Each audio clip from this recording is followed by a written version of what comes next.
Random कोई sequence decide कर लो, first, fifth, ninth and so on. उसके क्वेश्चन सॉल्व करो अपनी बुकलेट से and treat them as a your 3 hour 20 minutes paper.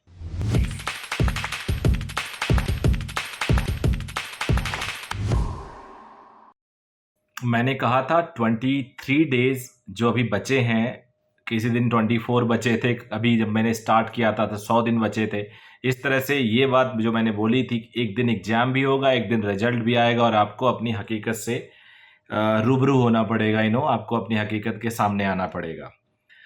Reality यही होती है लाइफ में। कोई भी चीज़ हम कुछ दिन के लिए, थोड़े दिन के लिए हाइड कर सकते हैं, इग्नोर कर सकते हैं, उसके लिए थोड़ा लापरवाह हो सकते हैं, बट रियलिटी फेस करनी पड़ती है। इसीलिए जैसे जैसे इंसान ग्रो करता है, उसकी एज बढ़ती है, वो ये सारी चीज़ों को अपना एक्सपीरियंस बोलता है और उसके बेसिस पे किसी को सजेशन देता है। तो बच्चों, आपको अपने जो सीनियर्स हैं, अपने जो गुरु हैं, अपने जो आपके जो पेरेंट हैं, ग्रैंड पेरेंट हैं, उन सबके सजेशंस को आउटराइटली मना नहीं करना चाहिए।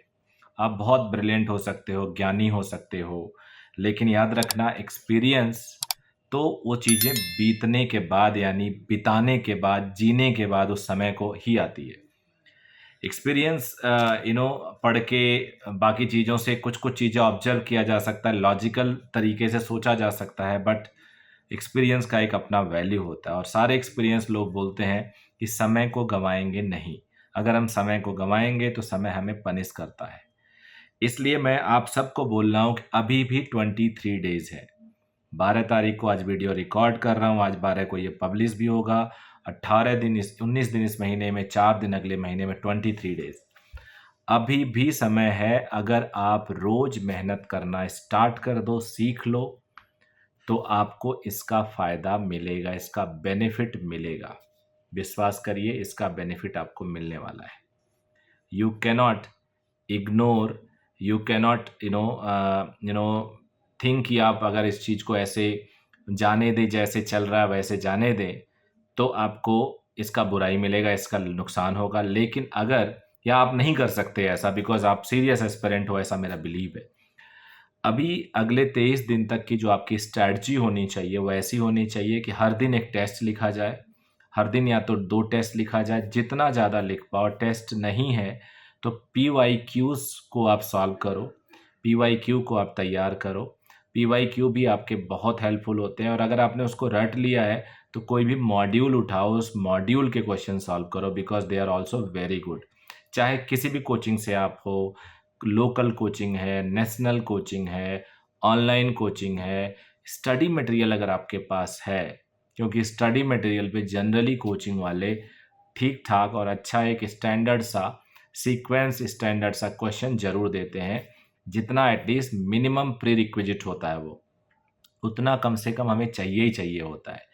और मेरा यही मानना है कि जब बच्चा फंडामेंटल क्लियर करके क्वेश्चन की तरफ जाता है, कॉन्सेप्ट की तरफ जाता है, तो वो अगर 10 क्वेश्चन सॉल्व करता है तो 100 और क्वेश्चन के लिए उसका बेस तैयार होता है।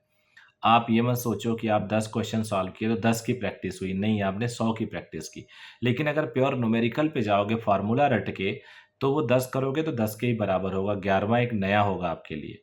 तो हमेशा मैं सजेस्ट करता हूँ कि आप फंडामेंटल क्लियर करके आगे बढ़ो, सो दैट आप मल्टीपल न्यूमेरिकल कर पाओ। जिसके पास टेस्ट नहीं है बहुत सारा, उन सब बच्चों को सजेस्ट करूँगा कि क्वेश्चन बैंक में आप डिसाइड कर लो फिजिक्स, केमिस्ट्री, मैथ्स का सिलेबस।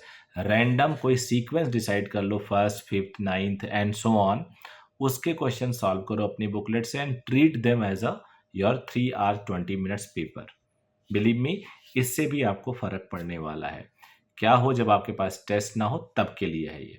अगर आप टेस्ट मैनेज कर सकते हो, पुराने टेस्ट सीरीज़ वगैरह कलेक्ट कर सकते हो, तो फिर आप रोज़ टेस्ट दो। पिछले टेस्ट में अगर आपने 200-300 स्कोर किया हो, 400 स्कोर किया हो, तो पिछले टेस्ट को दोबारा पूरा नए तरीके से अपीयर करो, वो भी हेल्पफुल है। तो ये सारे चीज़ों को क्लब करके अगर आप ट्राई मारोगे तो मुझे लगता है आपका सिलेक्शन होगा। बस छोटा सा वीडियो आज के लिए था। Thank you very much.